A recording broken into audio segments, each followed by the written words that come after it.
Selamat pagi teman-teman di seluruh tanah air atau di seluruh dunia.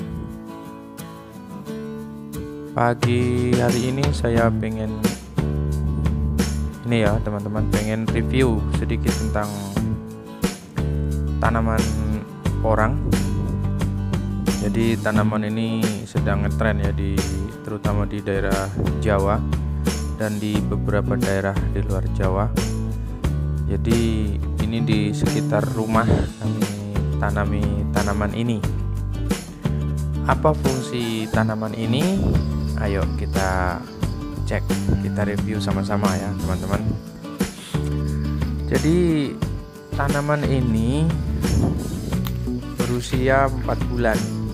Jadi adapun yang masih kecil-kecil ini juga 4 bulan, hanya ini berasal dari biji yang dihasilkan oleh daun dari tanaman porang tersebut, atau bisa disebut dengan kata ya istilahnya dalam istilah ini, namanya kata.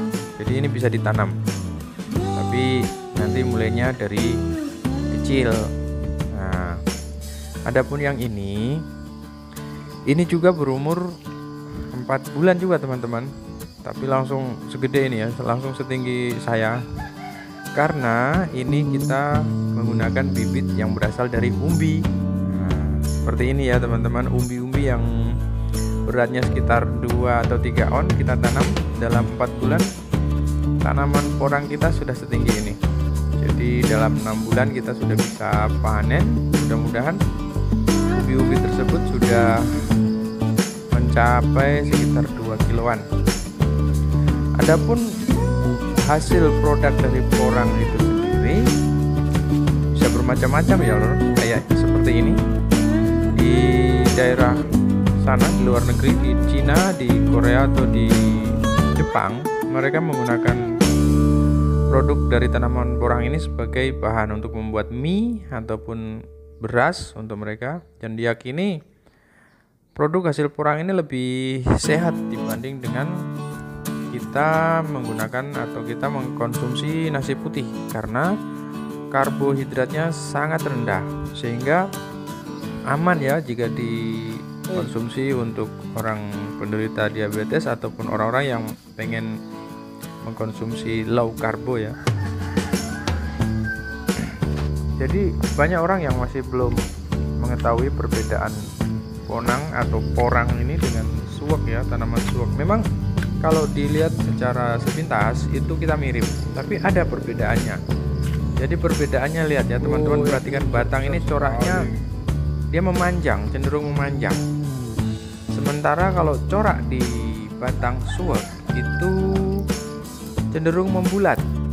Nah ini dia, ini tanaman suwak ini, jadi totol-totol putihnya itu cenderung membulat, sementara kalau porang memanjang. Nah itu beda secara fisik pada batang porang tersebut. Jadi kalau suwak itu totol-totolnya berbulat-bulat kayak panu gitu ya. Yang kedua kita bisa dilihat dari daunnya ya teman-teman. Dari daun porang itu, kalau daun porang itu menghasilkan katak atau menghasilkan biji yang bisa kita tanam kembali. Kalau suwak tidak. Ini contoh tanaman suwak ini. Sampai ini hampir 2 meter tingginya suwak ini, tapi daunnya tidak ada kataknya. Sementara kalau tanaman porang itu dia menghasilkan katak. Jadi kalau dia sudah setinggi ya, pokoknya sudah dewasa, dia akan muncul katak pada daunnya ya, seperti ini. Jadi katak ini bakal menjadi bibit lagi dan kita bisa tanam juga. Kalau suwak nggak ada ya, suwak nggak ada kataknya atau nggak ada biji yang berada di atas, dia berkembang biak hanya mengandalkan umbi saja. Adapun kalau teman-teman berminat membudidayakan porang ini, jika menanam katak kita bisa mengatur jaraknya sekitar 30 sentian ya teman-teman. Itu Cuma kalau yang ditanam itu berupa umbi, nanti jadinya segede ini, mungkin kita bisa tanam dengan jarak sekitar setengah meteran atau ya 50 kali 50 sudah cukup ya teman-teman. Jadi kalau ingin mencoba, kalau mempunyai pekarangan atau tanah yang masih kosong, cobalah tanam porang karena ini bisa menjadi komoditas ekspor ya teman-teman. Baik teman-teman, sekian dulu review saya tentang tanaman ini. Terima kasih, semoga sukses selalu.